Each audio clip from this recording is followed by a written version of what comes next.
Уште останува проблемот со иселувањето на младите.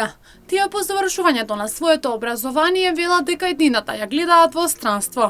Анкетираните штипјани за М-нет телевизија велат дека се младите иселуваат за подобар живот, затоа што во нашата држава нема кој да им помогне и да ги вработи. Младите се иселуваат од нашата држава за порен живот. Земјоделие не работат за тоа што ништо не е платено.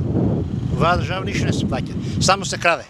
Од Македонија, ако улезеш, од Македонија, ако излезеш нагоре, е се зелено. Целото поле е зелено. Од Македонија улезите, проверите, до Куманово и до Штип се е суво.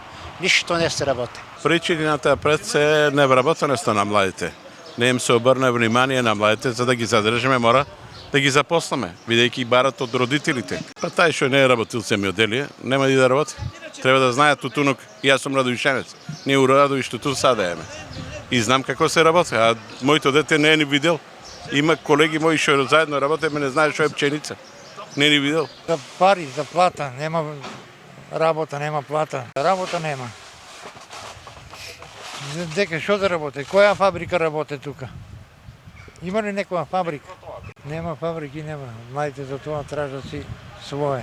Мислам дека ќе се стабилизира состојбата и младите ќе си дојдат тука. Македонија е пустош, а надвор од неа полето е зелено. Кај нас не се работи, а земјоделците се соочуваат со проблеми и посочуваат дека и колку да нудат плата, младите не сакаат да работат. Анкетираните штипјани за М-нет телевизија велат дека младите за да ја работат работата треба да ја знаат.